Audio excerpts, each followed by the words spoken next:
Hello मेरे प्यारे बच्चों, आई होप कि आप सभी बहुत अच्छे होंगे।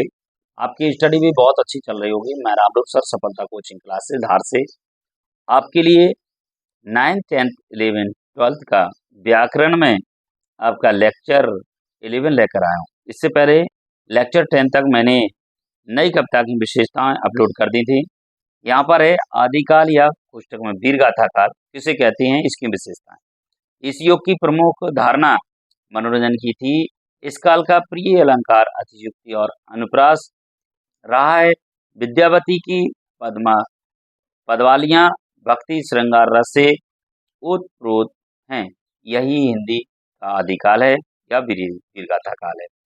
आदिकाल की विशेषता का है, इस युग में कवि आशदाताओं राजाओं की प्रशंसा किया करते थे। इस युग में वीर तथा श्रृंगार रसों की प्रधानता रही है।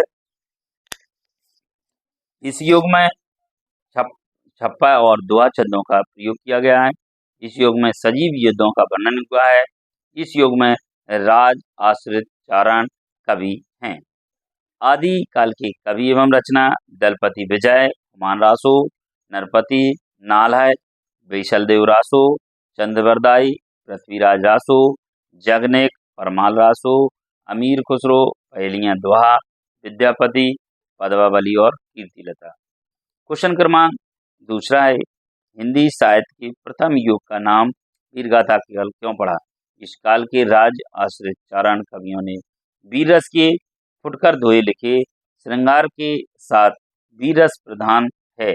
वीर रस की प्रधानता के कारण इसे वीरगाथा काल कहा गया है। नेक्स्ट है, इसी में आप नेक्स्ट वीडियो देखेंगे। नेक्स्ट में देखिए आपका लिखा है रीतिकाल। रीतिकाल किसे कहते हैं, इसकी विशेषताएं। इस काल में मुगलों का क्रमशः पतन हो रहा था, जिसके फलस्वरूप देश में छोटे छोटे राज्यों ने अपनी रियासतें स्थापित करना शुरू कर दिया। इन राजाओं के आश्रम में कवि रहा करते थे। कवि अपने आश्रयदाताओं के मनोरंजन काव्य की रचना करते थे। इन कवियों की विषय भक्तियों से सहज रूप में मिल गए थे। भक्ति काल के अलौकिक और अध्यात्मिक अध्याय राधा कृष्ण को रीतिकालीन कवियों ने बौद्धिक स्तर पर उनके लौकिक रूप को अपनी काव्य रचना में स्थान दिया है। इस काल में श्रृंगार रस के संयोग और वियोग दोनों रसों का प्रयोग हुआ है। रीतिकाल की विशेषताएं, इस काल में जीवन क्षणभंगुर रहा है, अतः जितने दिन सुख भोग सके उतना ही अच्छा है। इस काल में मुक्तक रचनाओं की अधिक लिखी गई हैं। मुक्तक रचना अधिक लिखी गई हैं जो काव्यात्मक हैं। तीसरा है, इस काल में श्रृंगार विषय धारा में रामकृष्ण जो भगवान हैं वे भी अछूते नहीं रहे हैं। इस काल में वीर और श्रृंगार रस के अतिरिक्त जीवन के संध्या काल में कवियों ने शांत रस की भी अच्छी रचनाएं की हैं। इस काल में भाषा प्राय ब्रज भाषा रही है। इस काल में फारसी शैली का प्रभाव रहा है। रीतिकालीन कविता में कला पक्ष की प्रधानता रही है। आगे नेक्स्ट देखिए, रीतिकाल के प्रमुख कवि एवं रचना केशवदास, रसिक, प्रिया कवि, प्रिया रामचरितिका, मतिराम, रसराज, ललित ललाम, बिहारी सतसई, घनानंद, सुजान सागर, ब्रहलीला, गिरधर कविराज, नीति की कुंडलियाँ। भक्तिकाल के चार कवि एवं उनकी रचना लिखो। कबीरदास जी, बीजक, मलिक मोहम्मद जायसी, पद्मावत, सूरदास, सूरसागर, सूरसरावरी, तुलसीदास, रामचरितमानस।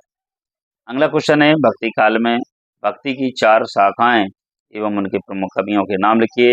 ज्ञान मार्ग की शाखा के कबीरदास जी हैं।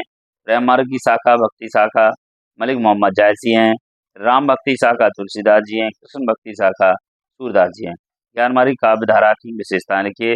ज्ञान मार्ग काव्य धारा के कवि संत थे। संत कवियों ने ज्ञान मार्गी काव्यधारा के कवि संत थे। संत कवियों ने निराकार निर्गुण ईश्वर की भक्ति का उपदेश दिया है। नेक्स्ट इसी में देखिए आप, नेक्स्ट और भी क्वेश्चन देखिए इसी का और नेक्स्ट पॉइंट देखिए आप, बाह्य आडंबरों, कर्म कांडों तथा धार्मिक पाखंडों का घोर विरोध किया है। शुरू की महत्ता पर विशेष बल दिया गया। भाषा पंचमेल खिचड़ी व सदुपड़ी भाषा रही है। प्रामाणिक काव्यधारा की विशेषताएं एवं सूफी काव्यधारा की विशेषताएं लिखी हो। प्रामाणिक काव्यधारा के कवि सूफी हैं। सूफी कवियों ने प्रेम को ईश्वर प्राप्ति की साधना माना है। सूफी कवियों ने हिंदुओं की लोक प्रचलित प्रेम कथाओं को अपने काव्य का विषय माना है। परमात्मा को प्रीतम एवं भक्त को प्रीतमम ठहराया है।